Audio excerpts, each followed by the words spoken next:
ಬೆಂಗಳೂರಿನಲ್ಲಿ school ಮಕ್ಕಳಿಗಿಲ್ವಾ safety? Van ಆಟೋದಲ್ಲಿ ಹೋಗುವ ಮಕ್ಕಳು ಎಷ್ಟು ಸೇಫ್ ಅನ್ನುವಂತ ಪ್ರಶ್ನೆ. ಬೆಂಗಳೂರಿನಲ್ಲಿ ಸ್ಕೂಲ್ ಮಕ್ಕಳಿಗಿಲ್ವಾ ಸೇಫ್ಟಿ? ವ್ಯಾನ್ ಆಟೋದಲ್ಲಿ ಹೋಗುವ ಮಕ್ಕಳು ಎಷ್ಟು ಸೇಫ್? ಮೂವಿಂಗ್ ಓಮಿನಿಯಿಂದ ಬಿದ್ದ 5 ಮಕ್ಕಳು. ಕೆಆರ್ ಪುರಂ ಬಳಿಯ ಗಾಯತ್ರಿ ಲೇಔಟ್ನಲ್ಲಿ ಒಂದು ಘಟನೆ ನಡೆದಿದೆ.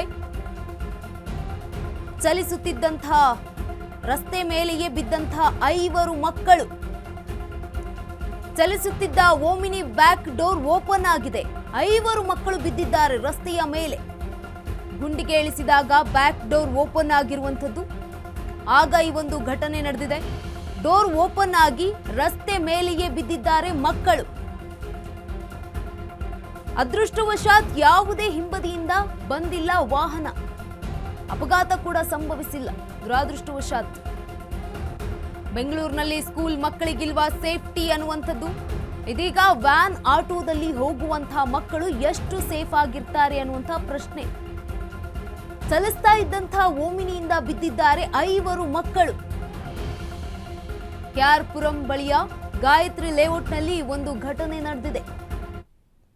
ನೋಡಿ, ಸಿಸಿಟಿವಿ ದೃಶ್ಯಾವಳಿಯನ್ನ ಗಮನಿಸ್ತಾ ಇರಬಹುದು. ಮೂವಿಂಗ್ ಆಗ್ತಾ ಇರುವಂತಹ ವ್ಯಾನ್, 5 ಮಕ್ಕಳು ಬಿದ್ದಿದ್ದಾರೆ. ತಕ್ಷಣಕ್ಕೆ ಡೋರ್ ಓಪನ್ ಆಗಿದೆ. ಗುಂಡಿಗಿಳಿಸಿದ್ದಂತಹ ಪರಿಣಾಮ ಮಕ್ಕಳು ಬಿದ್ದಿದ್ದಾರೆ.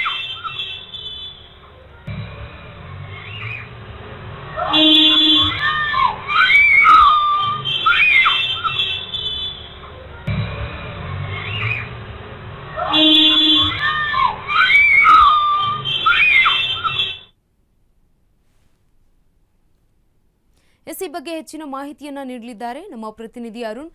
ಇದೀಗ ಚಲಿಸ್ತಾ ಇದ್ದಂತಹ ವ್ಯಾನ್ನಿಂದ ಬಿದ್ದಿರುವಂತಹ 5 ಮಕ್ಕಳಿಗೆ ಸೇಫ್ಟಿ ಇಲ್ವಾ? ಹಾಗಿದ್ರೆ ಬೆಂಗಳೂರಿನ ಮಕ್ಕಳಿಗೆ, ಶಾಲೆಗೆ ಹೋಗುವಂತ ಮಕ್ಕಳಿಗೆ ಏನಂದ್ರೆ ಬೆಂಗಳೂರಿನಲ್ಲಿ ಶಾಲಾ ಮಕ್ಕಳಿಗೆ ಅಂತಾನೆ ಪೊಲೀಸ್ ಇಲಾಖೆ ಇರ್ಬೋದು, ಮತ್ತೆ ಎಲ್ಲರೂ ಸಹ ಒಂದು ಮಾರ್ಗಸೂಚಿಗಳನ್ನ ಕೊಟ್ಟಿರುವಂತದ್ದು. ಅಂದ್ರೆ ಸ್ಕೂಲ್ ಮಕ್ಕಳನ್ನ ಯಾವ ರೀತಿ ಪಿಕಪ್ ಮಾಡ್ಬೇಕು, ಮತ್ತೆ ಯಾವ ರೀತಿ ಅವ್ರನ್ನ ಸ್ಕೂಲಲ್ಲಿ ಡ್ರಾಪ್ ಮಾಡ್ಬೇಕು ಅನ್ನೋದ್ರ ಬಗ್ಗೆನೂ ಸಹ ಒಂದಷ್ಟು ಮಾರ್ಗಸೂಚಿಗಳನ್ನ ಸುಪ್ರೀಂ ಕೋರ್ಟ್ ಸಹ ಕೊಟ್ಟಿರುವಂತದ್ದು. ಅದೇ ರೀತಿ ರಾಜ್ಯ ಸರ್ಕಾರ ಟ್ರಾಫಿಕ್ ಇಲಾಖೆನೂ ಸಹ ಕೊಟ್ಟಿರುವಂತದ್ದು. ಆದ್ರೆ ಈ ರೀತಿಯ ಒಂದು ಖಾಸಗಿ ವಾಹನಗಳೇನಿರುತ್ತೆ, ಈ ಮಾರುತಿ ಓಮ್ನಿ ಅಂತದ್ದು ಇರುವಂತದ್ದು, ಅವರು ಒಂದು ದುಡ್ಡಿನ ದಾಹಕ್ಕೋಸ್ಕರ ಈ ರೀತಿ ಮಕ್ಕಳನ್ನ ಎರ್ರಬಿರಿ ತುಂಬಿಕೊಂಡು ಒಂದು ಕುರಿಗಳ ರೀತಿ ತುಂಬಿಕೊಂಡು ಹೋಗ್ತಾರೆ. ಆದ್ರೆ ಅದನ್ನ ಸೇಫ್ಟಿ ಮಕ್ಕಳಿಗೆ ಕೊಡೋದ್ರಲ್ಲಿ ಅವರು ಎಡುತ್ತಾರೆ ಅಂತ ಗೊತ್ತಾಗುತ್ತೆ. ಯಾಕಂದ್ರೆ ಈ ಸಿಸಿಟಿವಿಯಲ್ಲಿ ನೋಡಬಹುದು, ಬೆಂಗಳೂರಿನ ಕೆಆರ್ ಪುರಂನ ಗಾಯತ್ರಿ ಲೇಔಟ್ ನಲ್ಲಿ ಒಂದು ಘಟನೆ ಆಗಿರುವಂತದ್ದು. ಯಾಕಂದ್ರೆ ಶಾಲಾ ಮಕ್ಕಳನ್ನ ಮನೆಗೆ ಡ್ರಾಪ್ ಮಾಡುವಂತ ಸಂದರ್ಭದಲ್ಲಿ ಸರಿಯಾದ ರೀತಿಯಲ್ಲಿ ಆ ತರ ಡೋರ್ ಅನ್ನ ಲಾಕ್ ಮಾಡಿಲ್ಲ. ಯಾಕಂದ್ರೆ ಅದು ಹೋದಂತ ಸಂದರ್ಭದಲ್ಲಿ ಏನು ಗುಂಡಿಗೆ ಇಳಿಸಿದ ಸಂದರ್ಭದಲ್ಲಿ ಆ ಡೋರ್ ಏಕಾಏಕಿ ಮೇಲಕ್ಕೆ ಓಪನ್ ಆಗಿರುವಂತದ್ದು. ಸೊ ಹಿಂದ್ಗಡೆ ಇದ್ದಂತ ಸುಮಾರು 5 ಜನ ಮಕ್ಕಳು ರೋಡ್ಗೆ ಬಿದ್ದಿರುವಂತದ್ದು. ಅದು ಒಂದು ರೀತಿ ಯಾವುದೇ ರೀತಿಯಂತ ಮುಖ್ಯ ರಸ್ತೆ ಅಲ್ಲ, ಅದು ಒಂದು ರೀತಿ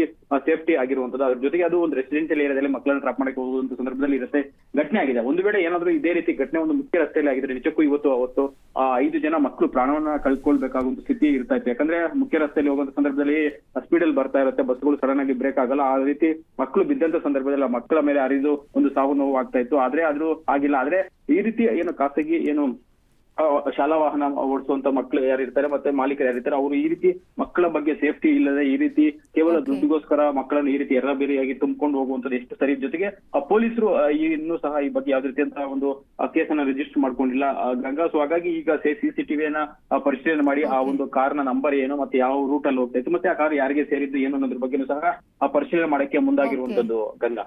ಎಸ್, ಧನ್ಯವಾದ ಅರುಣ್ ತಮ್ಮೆಲ್ಲ ಮಾಹಿತಿಗಾಗಿ.